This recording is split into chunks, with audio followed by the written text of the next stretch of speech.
Rejoice with Jerusalem. Be glad with her, all you who love her.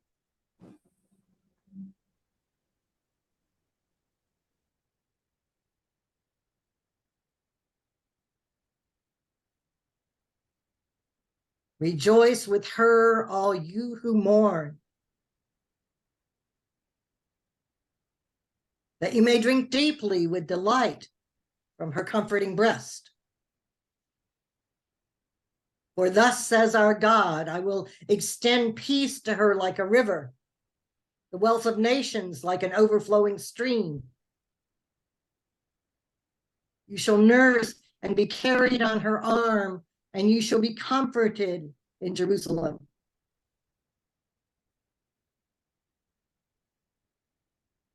As a mother comforts her child, so will I comfort you. You shall be comforted in Jerusalem. You shall see, and your heart shall rejoice, and you shall flourish like the grass of the fields.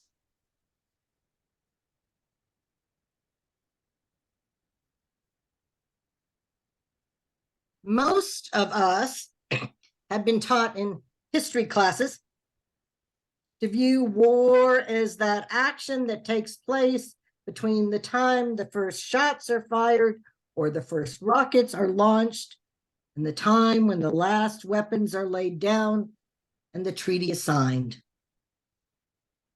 What an utterly naive notion of war that is. Third Isaiah knew that. All war refugees know that. War survivors know that. War widows and orphans know that. Those who love with someone with PTSD also know that war is bigger than history tells us. Longer, unrelenting. Far too often, what follows the end of war is as horrific and sorrowful as what came when the bombs were dropping and the bullets were flying. But on top of that, there's a new kind of despair that enters the story now. The end of the horrors you have prayed would end has come, only to be replaced by the internal and external detritus of war. We who are called to preach in difficult times. Is that a euphemism for trauma and tragedy and violence and hatred and heartache? It seems so Episcopalian to call these difficult times. Perhaps what we can find what we need to move forward by looking to the prophets who came before us, looking to third Isaiah and the third Isaiahs of the world over the years who have somehow, despite all evidence to the contrary, held on to hope. Hope that salvation does exist. And that even when it is not instantaneous and complete, God's day will come. We all live in Jerusalem now. We are all surrounded by news of suffering in the faraway world that's not so far away when it comes into our homes on screens, in our local communities, in our congregations, and often even in our families. We can all be tempted to despair and to wonder why our God has abandoned us. And what the hell good is that kind of God?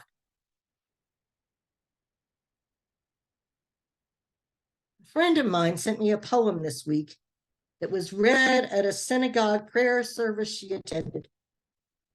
The poem was written by Yehuda Amachi. The diameter of the bomb was 30 centimeters.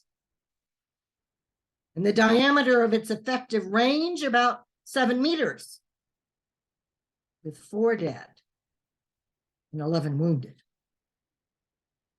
And around these, in a larger circle of pain and time, 2 hospitals are scattered and 1 graveyard. But the young woman who was buried in the city she came from at a distance of more than 100 kilometers enlarges the circle considerably. And the solitary man mourning her death at the distant shores of a country far across the sea includes the entire world in the circle.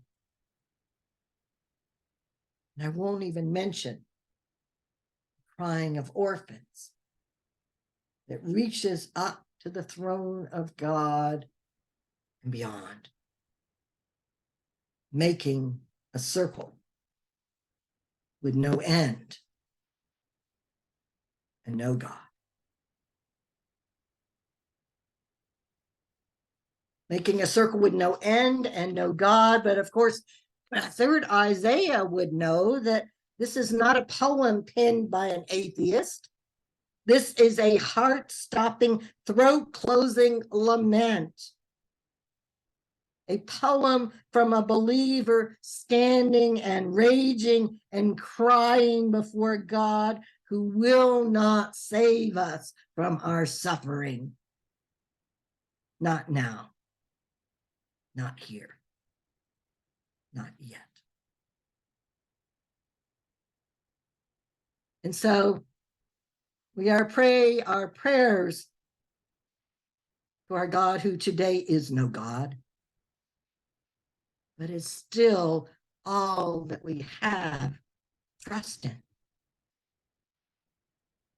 Higher power who can restore us to wholeness and sanity if only one day, someday, God will.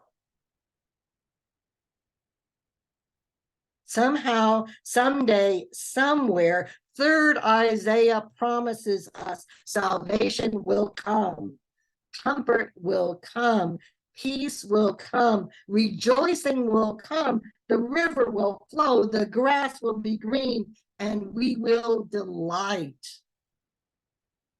We will delight in the salvation our God has finally brought us.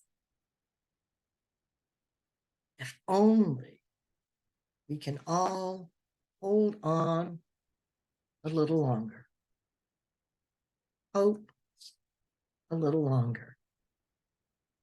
Wait a little longer. Believe in here, not just up here. A little longer. When the world is sitting at the edge of despair, it is the prophet's work to bring hope. Today, in this time, in this world, with all its evils and all its miseries, you and I are the third Isaiahs. We are the third Isaiahs who must still dare to dream of better days and promise our people that those days are coming. Those days are coming if only we will hold